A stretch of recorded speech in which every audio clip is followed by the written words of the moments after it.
എൻ്റെ എല്ലാ മാന്യ പ്രേക്ഷകർക്കും RJS വ്ലോഗ്സിലേക്ക് ഹാർദവമായ സ്വാഗതം. ഇന്ന് ഞാനിവിടെ ഉണ്ടാക്കുന്നത് നമുക്ക് സുപരിചിതമായ കരുവാട് കൊണ്ടുള്ള ഒരു കറിയാണ്. അതായത് കരുവാടും അതിന് ചേരുന്ന കൂട്ടുകളും ഞാനിവിടെ എടുത്തു വെച്ചിട്ടുണ്ട്. ഒരു ഇടത്തരം വലിപ്പമുള്ള കത്തിരിക്ക ഒരെണ്ണം,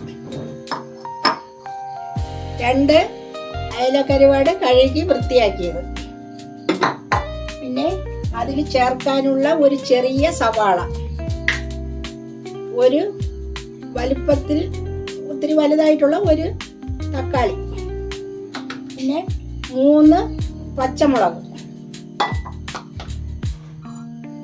കറിവേപ്പില, പിന്നെ അതിൻ്റെ ഒരു രഹസ്യ കൂട്ട് പച്ച ഉലുവ, പിന്നെ ഇത് തേങ്ങ, മുളക്, പച്ചമുളക് പൊടി, പച്ച മല്ലിപ്പൊടി എല്ലാം കൂടെ നല്ലവണ്ണം വടിയെ അരച്ച ഒരു കൂട്ടാണിത്.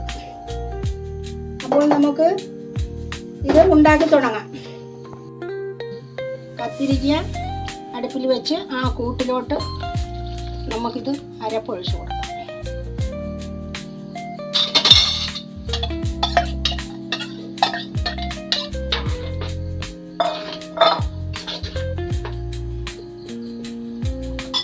എന്നിട്ട് തക്കാളി ഇട്ട് കൊടുക്കാം, 3 പച്ചമുളക് ഇട്ട് കൊടുക്കാം. പിന്നെ നമുക്ക് കഴുകി വൃത്തിയാക്കി വെച്ചിരിക്കുന്ന കരുവാട് വെള്ളം തോത്തി വേണം എടുക്കാൻ, കരണ്ടി കൊണ്ട് കോരി ഇടണം.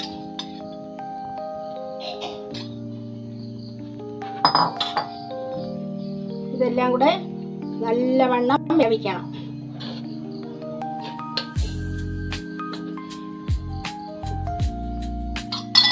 അതിനുശേഷം നമുക്ക് പച്ച ഉലുവ കുറച്ചിട്ട് കൊടുക്കാം. ഉലുവ തീരാറായി.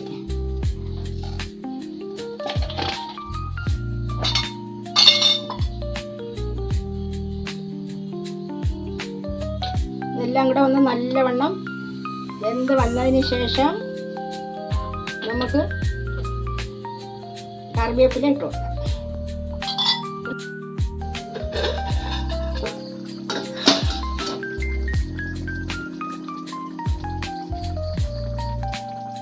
അപ്പോൾ നമ്മുടെ ഉണക്കമീൻ, അതായത് അയലക്കരുവാട് തിളച്ച് നല്ല വറ്റാറായി വന്നിട്ടുണ്ട്. ഇനി നമുക്ക് അതിൽ അല്പം കടുക് വറുത്തത് ചേർത്ത് കൊടുക്കാം. കൂടിപ്പോവരുത്, നെഞ്ചരിക്കും. അതുകൊണ്ടാണ് കുറച്ചൊഴിക്കുന്നത്. കുറച്ചേ ആവാവുള്ളൂ, എണ്ണ കുറച്ചേ ചേർക്കാവുള്ളൂ. അല്ലെങ്കിൽ നമ്മൾ കഴിയുമ്പോഴത്തേക്ക് നമുക്ക് അത് ഒരുപാട് പ്രയാസങ്ങളുണ്ടാകും.